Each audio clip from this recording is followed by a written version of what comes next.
हमारे चैनल को सब्सक्राइब करें और बेल आइकन दबाएं।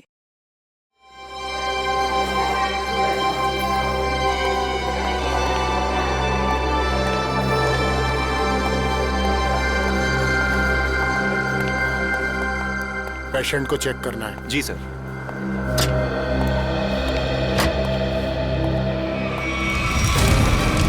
ये क्या? आग! रघु, मंगेश, जल्दी आओ, यहाँ पे आग लगी है, पेशेंट जला है, जल्दी आओ, फायर एक्सटिंग्विशर लेके आओ, जल्दी करो, जल्दी लेके आओ, जल्दी, जल्दी, जल्दी करो, जल्दी।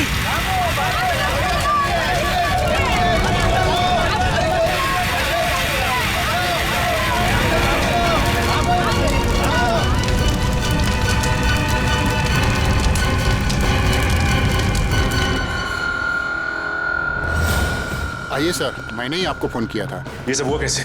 समझ में नहीं आ रहा सर, देखते ही देखते पेशेंट को कैसे आग लग गई। प्लीज हटिए आप लोग।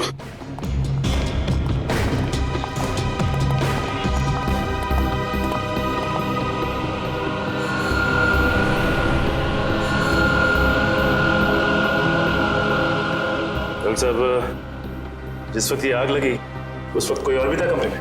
नहीं सर, कोई नहीं था। मिस्टर अंश के बॉडीगार्ड बाहर ही पहरा दे रहे थे।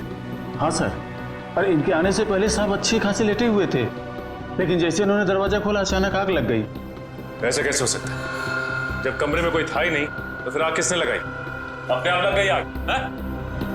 ये शॉर्ट सर्किट का चक्कर भी नहीं लगता, लेकिन ये आग जैसी भी लगी हो हम इसका पता कर कर ही रहेंगे। अंश, अंश,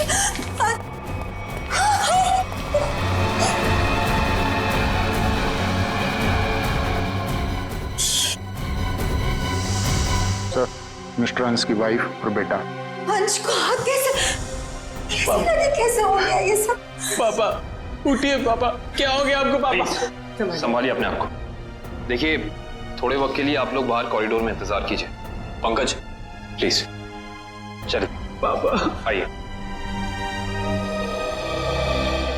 डॉक्टर साहब, अंश जी यहाँ कौन सी बीमारी का इलाज कराने के लिए एडमिट हुए थे? कल रात इन्हें फूड पॉइजनिंग की वजह से लाया गया था। इनके घर पार्टी थी, शायद कुछ उल्टा सीधा खा लिया होगा। अच्छा ये बताओ कि डॉक्टर साहब के इस कमरे में आने से पहले कोई और भी आया था इस कमरे में? हाँ सर, 2 लोग आए हुए थे। एक कमरे की साफ सफाई करने वाला और दूसरा बिस्तर की चादर बदलने वाली। ये अंश कुमार, इस अंश कुमार की कुंडली निकालनी होगी। जहां तक मुझे याद आता है कि बहुत सारे काले कारनामों में शामिल था।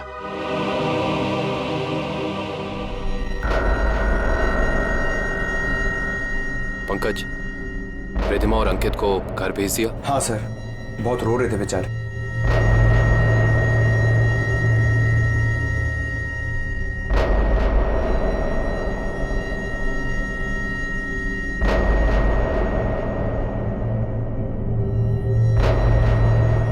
वैसे सालुंके साहब, आपको क्या लगता है आग किस वजह से लगी? मेरी बात छोड़ो सचिन, तुम बताओ, तुम लोगों को क्या लगता है भाई? सालुंके साहब, अगर हमें पता होता तो हम आपको क्यों बुलाते? देखा तारिका, इन लोगों ने तो हाथ खड़े कर दिए। अरे प्रद्युमन तो कहता था तुम लोग सुपर कॉप हो यार। सर, हम तो सिर्फ तहकीकात कर सकते हैं, अंदाजा लगा सकते हैं, लेकिन इस साइंस के मास्टर तो आप ही हैं ना। तो ठीक है, अंदाजा क्या लगाते हो वो अंदाजा ही बता दो यार। सर, हमें ऐसा लगता है कि ये चिंगारी लगाने वाला कोई इंसान नहीं बल्कि कोई वस्तु, कोई चीज है। हो सकता है, देखते हैं।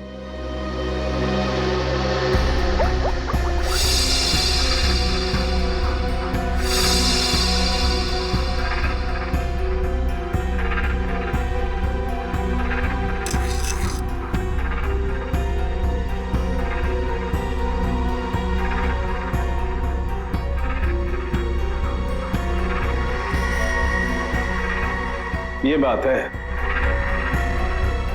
क्या बात है सर? अंश की इस चमड़ी के टुकड़े पर मुझे 2 किस्म के केमिकल मिले। एक का नाम कोजू और दूसरे का चिलिंगफी। कोजू और चिलिंगफी? ये केमिकल के नाम या कोई चाइनीज रेस्टोरेंट के? पंकज, मजाक नहीं। और ये दोनों केमिकल जब आपस में मिल जाते हैं तो एक तीसरा केमिकल बनता है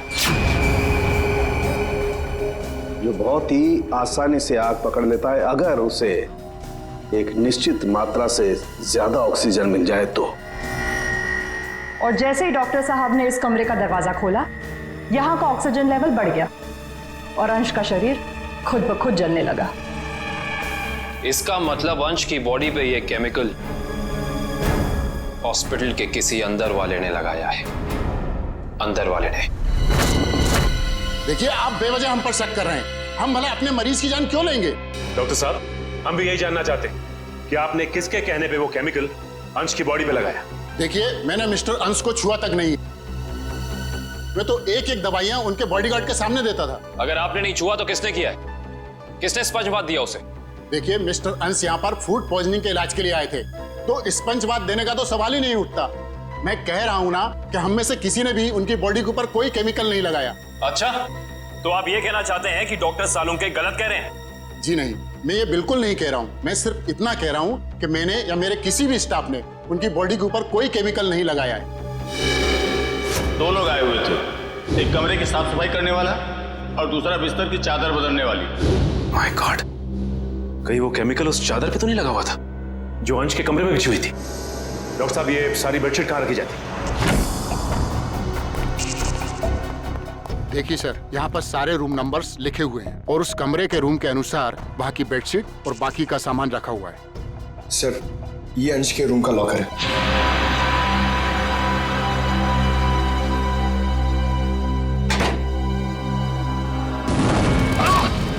देखो ना तुम, बाहर जाओ। फिर भी पकड़े, फायर एक्सटिंग्विशर, जल्दी। फास्ट।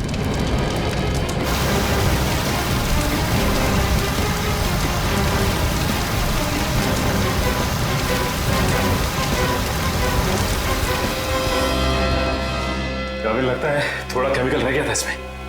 सही कह रहे हो सचिन, अब तो इस लॉकर को बाहर निकालना ही पड़ेगा। आप लोग भी थोड़ा पीछे रहिए।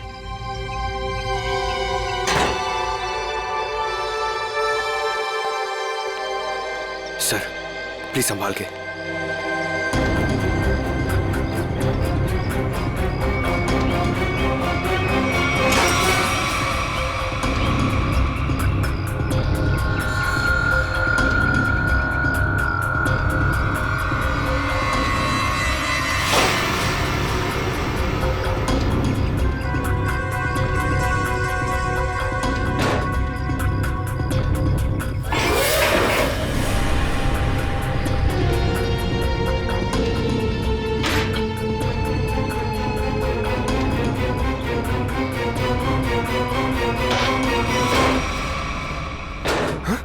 सर, ये क्या?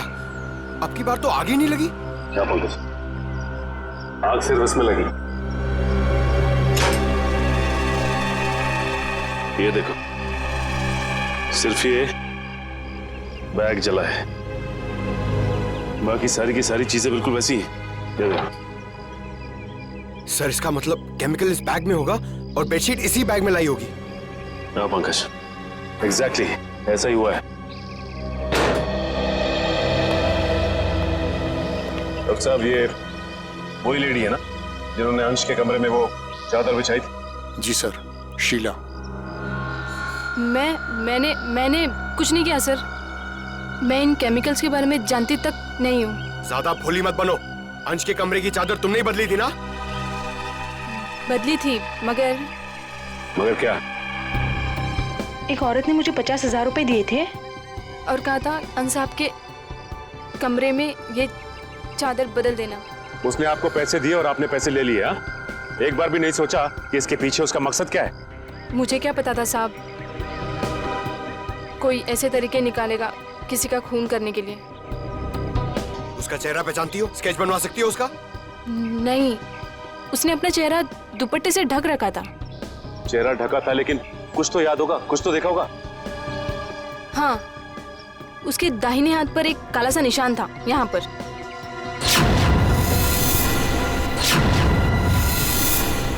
ठीक है, आप लोग जा सकते हैं। जी सर। अंश को फूड पॉइजनिंग हुई उसके घर पे, जिसके बाद वो हॉस्पिटल में एडमिट हुआ। और कमाल की बात है कि हॉस्पिटल में आने के बाद वो जल के मर गया। कुछ तो गड़बड़ है।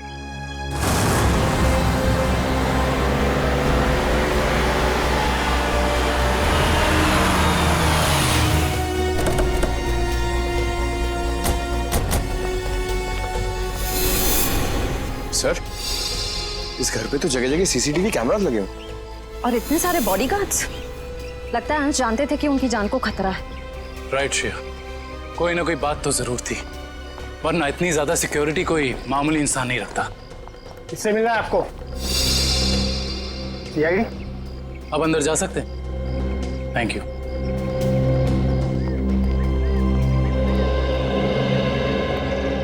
सर, ये घर तो बड़ा आलीशान है। अंश बहुत पैसे वाला रहा होगा। जितना बड़ा आदमी उसके उतने ज्यादा दुश्मन। नमस्कार। नमस्ते। आपसे कुछ सवाल पूछने थे। जी पूछिए। जिस रात अंश जी की तबीयत खराब हुई, उस रात उनका खाना किसने बनाया था? साहब, खाना तो मैंने बनाया था, लेकिन मैंने कुछ नहीं किया।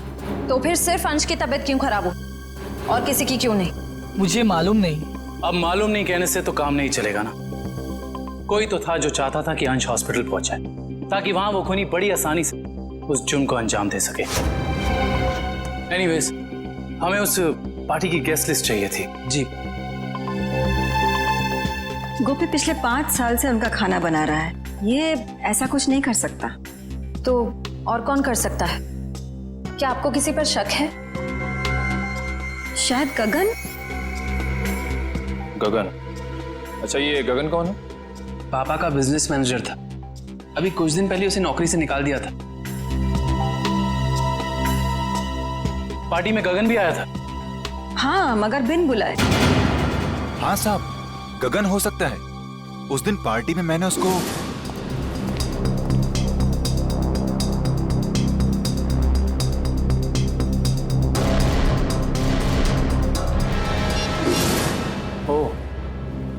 तो अंश गगन पे चिल्ला रहे थे? हाँ साहब, पर म्यूजिक की आवाज बहुत तेज थी। मैं समझ नहीं पाया कि साहब गगन को क्यों डांट रहे थे। मगर अंश ने गगन को नौकरी से क्यों निकाला था? पता नहीं, मगर जरूर कोई बड़ी बात रही होगी जो उन्होंने अपने 10 साल पुराने एम्प्लॉय को एक ही झटके में काम से बाहर निकाल दिया। गगन को नौकरी से क्यों निकाल दिया था, इसका जवाब ढूंढना होगा। क्या अंशी की मौत हो गई है? जी हाँ, और हमें शक है कि उनकी मौत में आपके पति गगन का हाथ है। ये क्या कह रहे हैं आप? गगन अपनी जान दे सकते हैं, पर वो किसी की जान लेने की कभी सोच भी नहीं सकते। सोचा नहीं, बल्कि कर दिया। बहुत ही लंबी चौड़ी प्लानिंग के साथ गगन ने अंश को हॉस्पिटल में ही जला दिया। आपको कुछ गलतफहमी हुई है, गगन ऐसे नहीं है। वो ऐसा नहीं है तो कैसा है, वो तो उनसे मिलने के बाद ही पता चलेगा। वो कब तक वापस लौटेंगे? मुझे नहीं पता। मैंने पुलिस स्टेशन में उनके गुमशुदा होने की रिपोर्ट भी लिखवाई है। कल से वो गायब है। बुरा मत मानिएगा मैडम, लेकिन मुजरिम अक्सर खून करके ऐसे ही फरार हो जाते हैं। बार बार उनको मुजरिम कह करके उनका अपमान मत करिए। अगर उनको जुर्म करना ही होता तो वो अंश जी की बात मान करके अंकित को मार ना देते। एक मिनट, क्या कहा आपने? अंश जी ने गगन को अपने बेटे अंकित का खून करने का काम सौंपा था, पर गगन ने साफ इनकार कर दिया और इसी वजह से उन्होंने गगन को नौकरी से निकाल दिया। ओह, तो इस वजह से गगन को नौकरी से निकाल दिया गया। और कोई बाप अपने ही बेटे को मरवाना क्यों चाहेगा? सर नहीं सर, ऐसा नहीं हो सकता। आप प्लीज कह दीजिए झूठ है। मेरे पापा मुझे मारने की प्लानिंग कभी कर ही नहीं सकते। हम जानते हैं ये बात आप लोगों के लिए काफी धक्का पहुंचाने वाली है। गगन की पत्नी झूठ बोल रही है। अपने पति को बचाने के लिए कुछ भी मनगढ़ंत कहानी बना रही है। वो अंश जैसा पिता अपने इकलौते बेटे को मारने की कैसे सोच सकता है?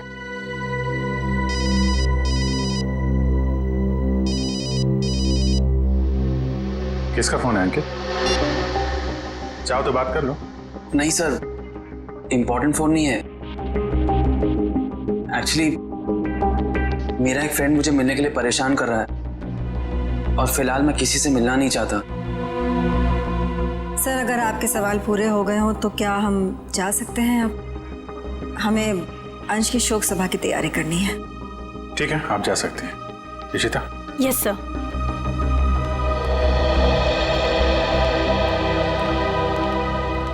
सर, जब अंकित का फोन बज रहा था तब उसका रवैया कुछ अजीब सा नहीं हो गया? लग तो रहा था कुछ छुपा रहा है। नजर रखो इस पे।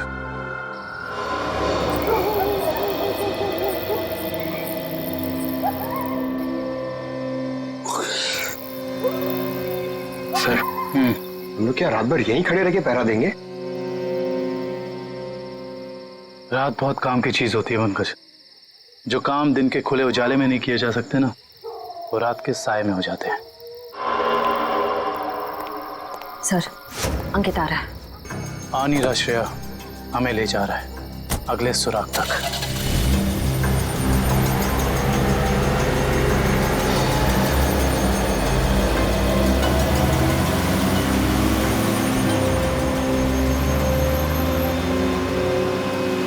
Let's go.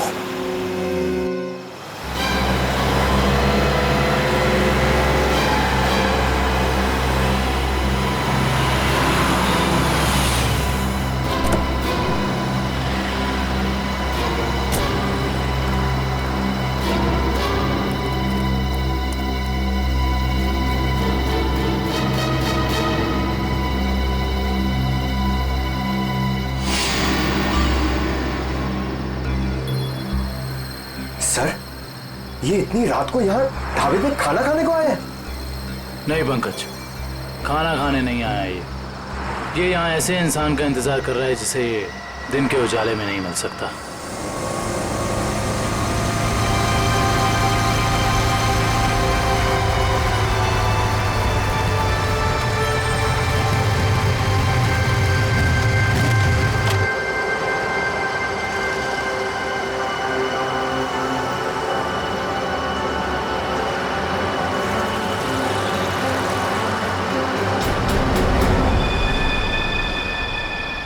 सर, मैंने तो सोचा ये लड़का होगा, ये तो लड़की निकली।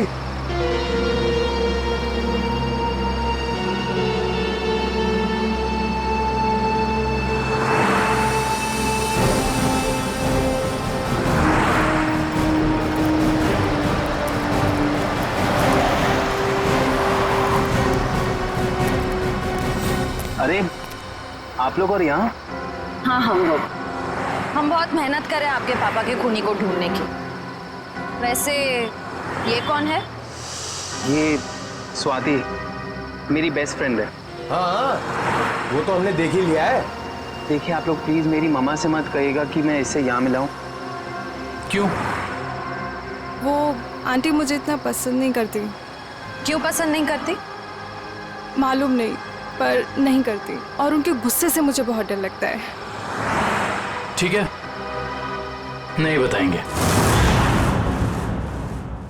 सब बचपन से ही मुझे प्रिंसिपल ऑफिस के बाहर खड़े होने में बड़ा डर लगता था। कभी सोचा नहीं था कि सीआईडी का काम मुझे एक बार फिर यहीं ले आएगा। काफी शरारती बच्चे थे तुम, इसलिए प्रिंसिपल के कैबिन के बाहर खड़े कर दिए जाते थे। बस यूं ही कभी कभी टीचर पनिश कर देते थे। आइए, आपको प्रिंसिपल साहब ने अंदर बुलाया। हेलो। हेलो, सॉरी आप लोगों को इंतजार करना पड़ा। That's okay. हम यहाँ अंकित कुमार नाम के एक स्टूडेंट के बारे में कुछ जानकारी हासिल करने आए हैं। अंकित कुमार? तो वो तो बहुत ही ब्राइट स्टूडेंट है इस कॉलेज का। पढ़ाई लिखाई, खेल कूद, डिबेट, ड्रामा, हर चीज में वो नंबर 1 रहता है। अच्छा, इतना होनहार है वो? हाँ, बल्कि इस बार कॉलेज का स्टूडेंट ऑफ ईयर अवार्ड भी तो उसे ही मिला है। ये देखिए, ये नहीं उसकी फोटो। इसमें अंकित कुमार कहाँ है? यही तो है। ये नहीं, आपको कोई गलतफहमी हो रही है। हम लोग अंश कुमार के बेटे अंकित कुमार के बारे में बात कर रहे हैं। हाँ हाँ, यही तो है, अंश कुमार और रिद्धिमा का बेटा। सर, सर, अगर ये असली अंकित है तो फिर वो कौन है? जो कोई भी है, उसके इरादे ठीक नहीं है। और रिद्धिमा जी ने हमें उसके बारे में बताया क्यों नहीं? रिद्धिमा जी कहाँ हैं? मैडम अपने कमरे में हैं। आइए।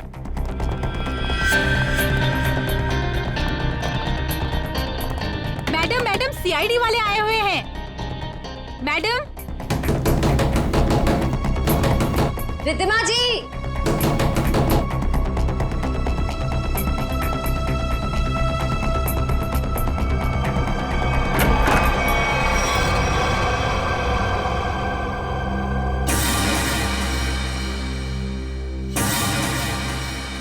सर, कमरे में तो कोई नहीं है।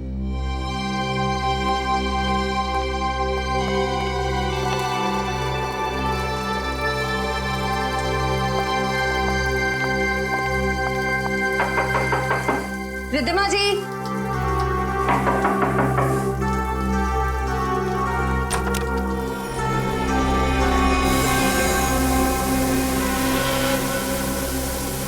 सर, यहाँ भी कोई नहीं है। सर ये देखिए सर, यहाँ पे खून भी लगा हुआ है।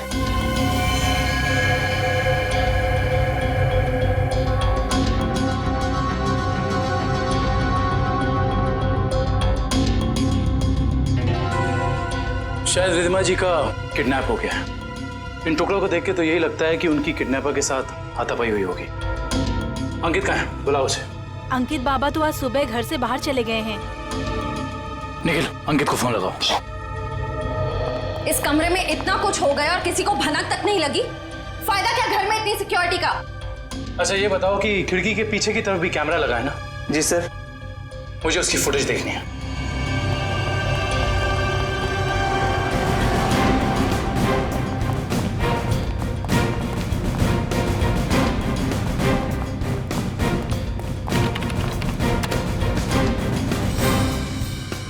सॉरी सर, लगता है कैमरा 2 घंटे से बंद है।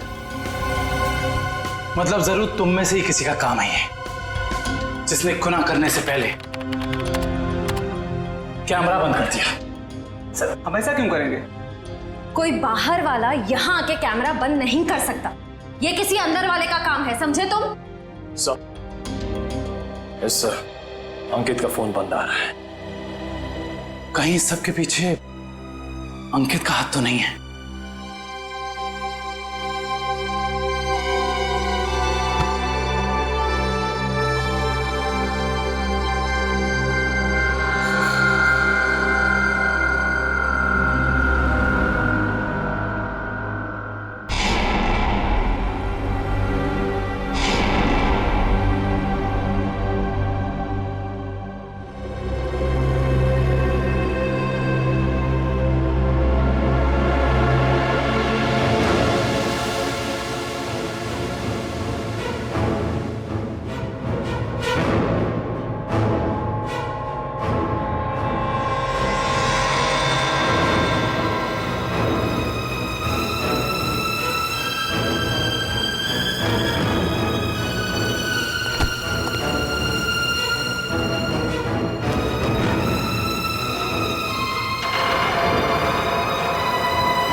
रिद्धिमा जी, रिद्धिमा जी, मैडम जी, रिद्धिमा जी, उठिए मैडम जी, रिद्धिमा जी। गगन, तुम मुझे यहाँ कहाँ लेकर आए हो? मेरे पति को मार दिया, आप मुझे भी मारोगे? नहीं, ये आप क्या कह रही हैं? मैंने तो अंश साहब का नमक खाया है, उनके लिए जान दे सकता हूँ। मैं मारने का तो मैं सोच भी नहीं सकता। तो फिर कौन लेकर आया मुझे यहाँ पर? क्यों आए हम? शायद उसी ने जिसने हम दोनों को किडनैप किया है। तुम भी? जी हाँ, मैं भी आप ही की तरह इस चार दीवारी में कैद। हे भगवान, उसका अगला निशाना कहीं मेरा राज तो नहीं? तो तुम हो राज, अंश और रिधिमा जी के असली बेटे। जी सर, मुझे तब तक यकीन नहीं कि पापा इस दुनिया में नहीं रहे। रब्बी ने तो मुझे इस बारे में कुछ बताया तक नहीं। लेकिन रिधिमा जी ने ये बात छुपाई क्यों तुमसे? उसी वजह से जिस कारण से उन्होंने मुझे दुनिया से छुपा कर रखा और अंकित को अपना बेटा बना लिया। लेकिन ऐसी भी क्या वजह थी जिसने एक माँ बाप को अपने बेटे से दूर कर दिया? सर आप तो सीआईडी वाले, आपसे तो कुछ बात छिप नहीं सकती। अपने खानदानी बिजनेस को आगे बढ़ाने के लिए मेरे पापा ने कुछ गैर कानूनी काम किए हैं। जी हाँ, जैसे रिश्वत देना, करप्शन को बढ़ावा देना, गैर कानूनी बिल्डिंग्स बनवाना और कभी कभी गैंगस्टर्स की मदद करना। सर मुझे कहते हुए बहुत शर्मिंदगी है कि मेरे पापा इस देश के अच्छे नागरिक नहीं बन सके और वो बहुत ही अच्छे पिता थे। इन गैंगस्टर से बचाने के लिए उन्होंने मुझे दुनिया से छुपा कर रखा। तो तुम्हारी सुरक्षा के लिए उन्होंने तुम्हें खुद से दूर कर दिया और गोद ले लिया अंकित को, ताकि कभी कोई तुम्हारे परिवार को नुकसान पहुंचाता तो निशाने पे अंकित होता, तुम नहीं। एग्जैक्टली। और जब ये बात अंकित को पता चली, उसका रवैया कुछ उखड़ सा गया। उसने मम्मी पापा की इज्जत करना बंद कर दिया। पिछले कुछ दिनों से तो वो पापा को ब्लैकमेल कर रहा था कि अगर उसे प्रॉपर्टी का आधा हिस्सा नहीं मिला तो वो ये राज पूरी दुनिया को बता देगा। सर हो सकता है शायद इसी वजह से अंश ने अंकित को मारने के लिए गगन से कहा। हाँ सर, हो सकता है कि गगन की वाइफ सच कह रही हो सकता है। और ये भी हो सकता है कि रिधिमा जी की किडनैपिंग में उनके गोद लिए हुए बेटे अंकित का ही हाथ हो। सर प्लीज मेरी मम्मी को बचा लीजिए। मैं पहले ही अपने पापा को खो चुका हूं, मम्मी को नहीं खोना चाहता। घबराओ मत, कुछ नहीं होने देंगे मेरी रिधिमा जी को। अंकित के पोस्टर पूरे शहर में लग चुके हैं, कोई ना कोई उसे जरूर देख लेगा। हेलो, कहाँ? चिंचोली क्रॉसिंग? आप कौन बोल रहे हैं? हेलो हेलो सर, गुमनाम कॉल आया, कह रहा था कि चिंचोली क्रॉसिंग पे हम लोग कुछ जरूरी बात करनी है। जरूरी बात करनी है? फिर तो मिलना पड़ेगा।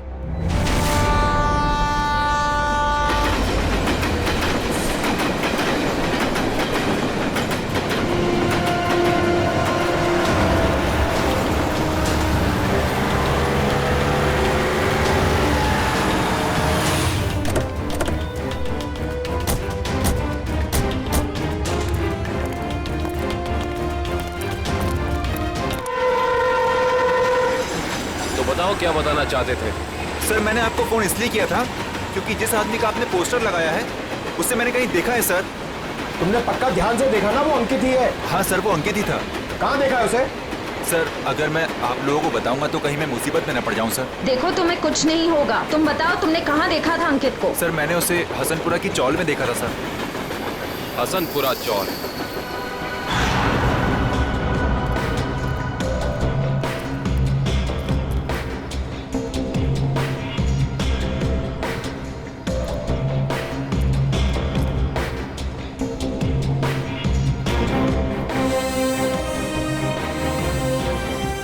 इधर रहता है, इधर। हाँ।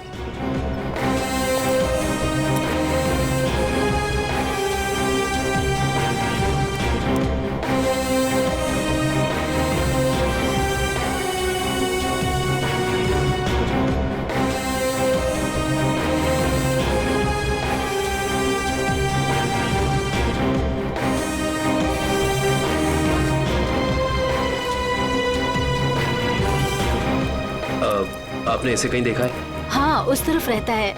Thank you. सर पता चल गया, अंकित उस घर में आता जाता था। Sir sir sir sir sir, बहुत मुश्किल हुई सर, लेकिन मैंने पता कर लिया है। अंकित इसी घर में आता जाता था, ये घर में। पंकज, हम सबको पता है। अब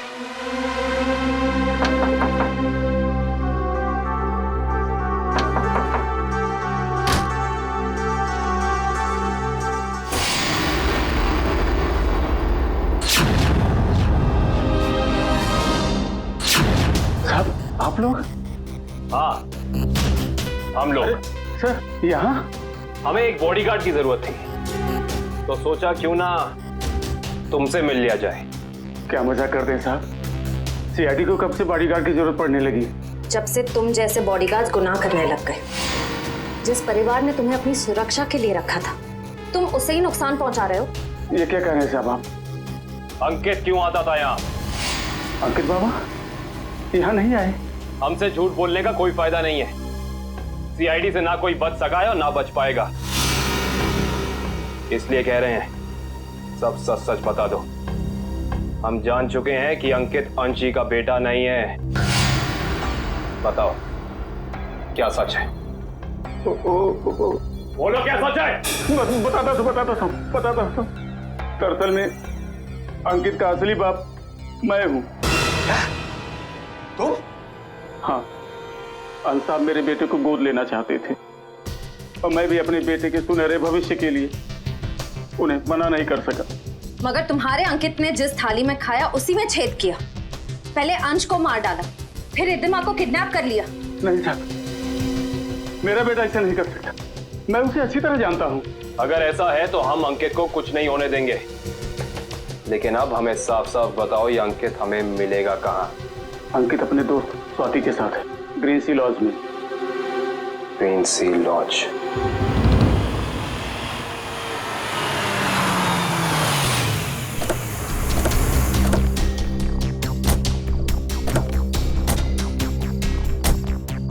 सर, ये अंकित की गाड़ी है। अंदर चल के चेक करते हैं।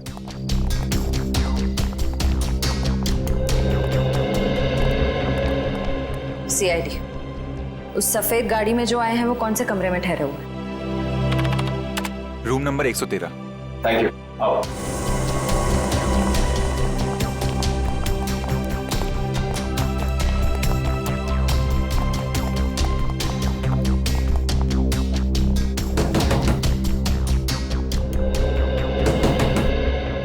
कौन है?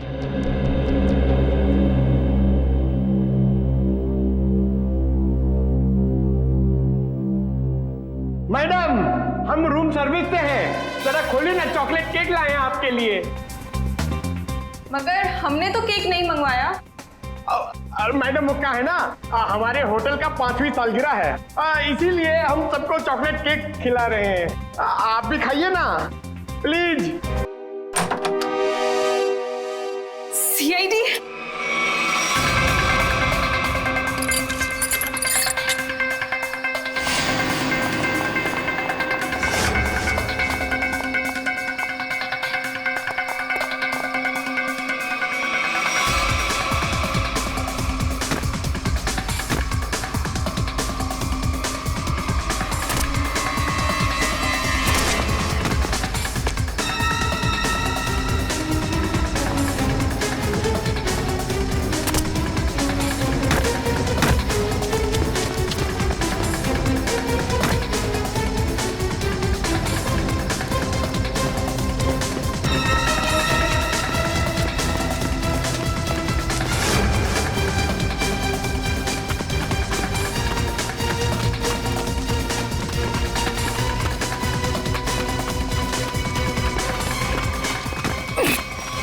प्लीज मुझे छोड़ दो, प्लीज।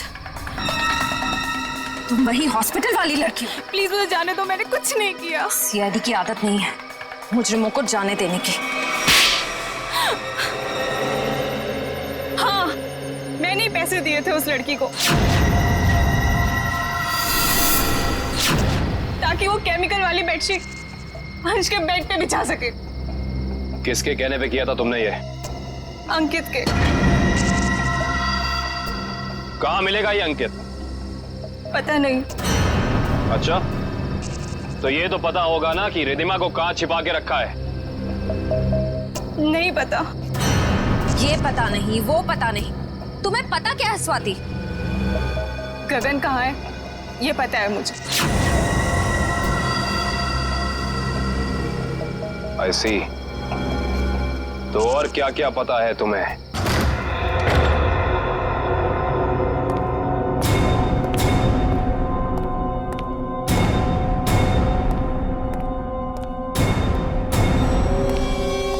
Hi mom.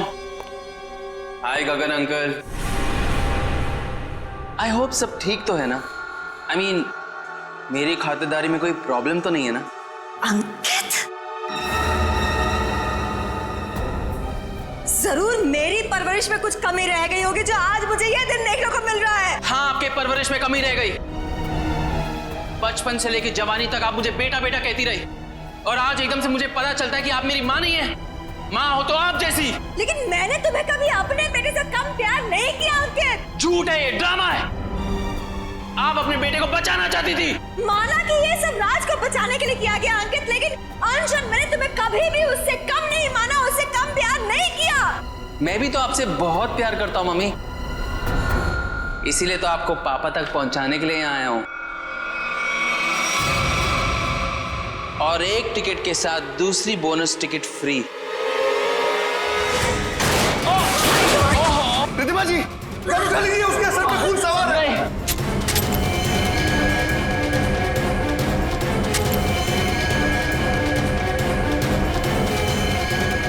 गगन, ये पकड़ो, पकड़ो।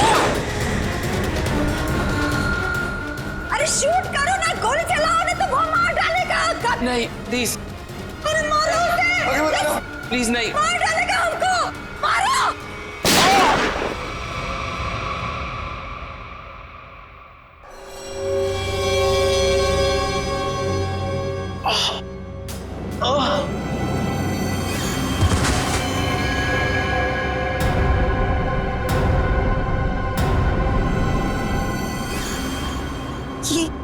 ये क्या क्या क्या तुमने उसे मार डाला? तुम उसके पैर में फायर कर सकते थे ना, उसे मार डाला तुमने। गगन, व्हाट डिड यू डू? मेरे से घबराहट में गोली चल गई, वैसे मारना नहीं चाहता था।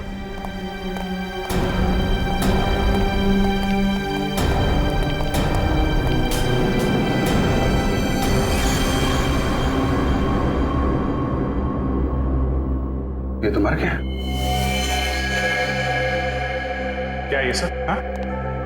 कैसे हुआ ये? मैंने जानबूझ के नहीं मारा सर, मैं सिर्फ अपने आप को बचाना चाहता था। ये गगन सही कह रहा है, अगर हमने अपने बचाव के लिए इसे नहीं मारा होता तो ये हम दोनों को मार देता।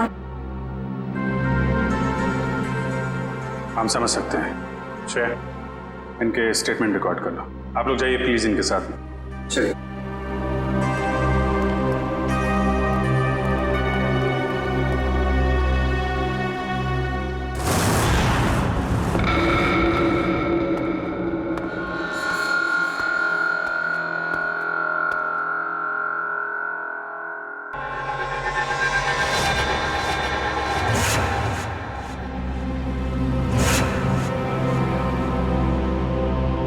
मम्मी, मम्मी, मम्मी,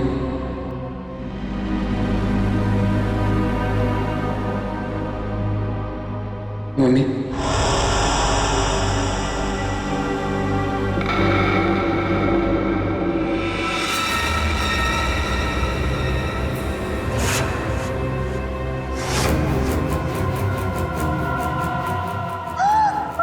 आपने मेरे साथ ऐसा क्यों किया? हमने मेरे साथ ऐसा क्यों किया मम्मी? क्यों मुझे धोखा दिया?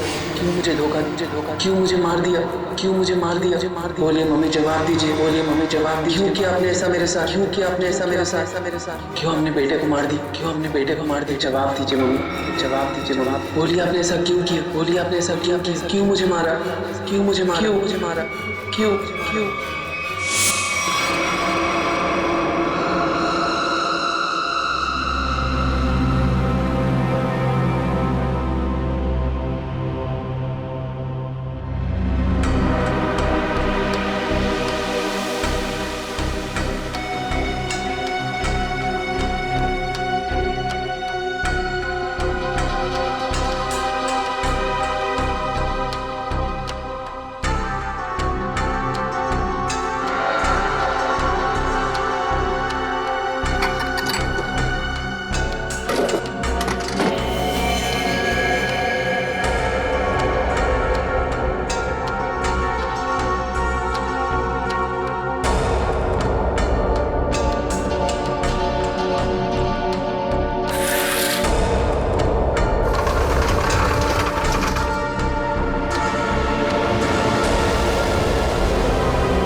मरे हुए लोग कभी जिंदा नहीं होते रिधिमा जी।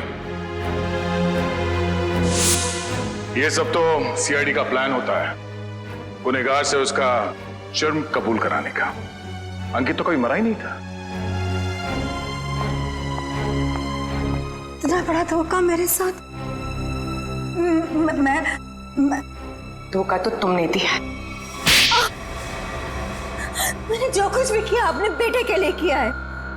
राज, तुम्हारे पापा तुम्हें अपने गैर कानूनी बिजनेस में शामिल करना चाहते थे, लेकिन मैंने तुम्हें हमेशा गुनाहों के इस साए से दूर रखना चाहा। माँ, मैंने कभी सपने में भी नहीं सोचा था तुम भी पापा की तरह इस तरह गुनाहों के दलदल में धंसी हुई हो। और इसीलिए इन्होंने पापा को मारने के लिए मेरी मदद ली थी और प्रॉपर्टी में 25% शेयर देने का वादा भी किया था। इस प्लान में तुम दोनों मिले हुए हो, इसके बारे में तुम्हारी दोस्त स्वाति ने हमें पहले ही बता दिया था। उस पार्टी के दिन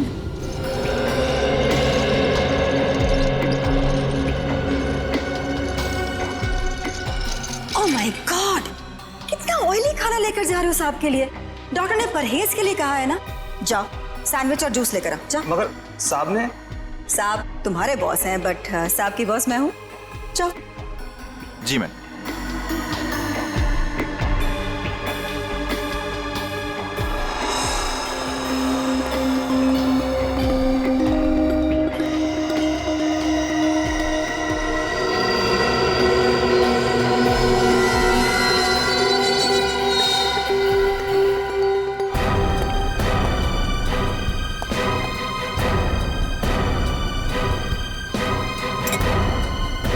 गुड, तुम जाओ, मैं साहब को खाना खिला दूंगी। जी मैं कभी सोच भी नहीं सकता था कि आप ऐसा करेंगे। खुद गुनाह किया और मुझे फंसा दिया। तो और क्या करती? तुम्हें पता चल गया था कि अंकित अंश को मारना चाहता है, इसीलिए मैंने आखिरी वक्त पर सारी बाजी पलट दी। और उस पलटी बाजी में मेरी भी बलि चढ़ा दी थी।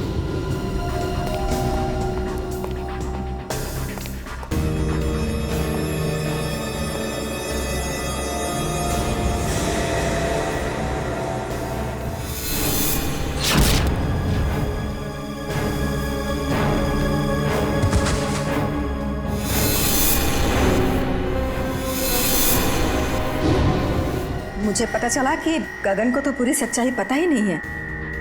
उसे तो यही नहीं पता कि अंश की मौत में मेरा हाथ है, इसलिए मैंने सारा इल्जाम अंकित पर डाल दिया।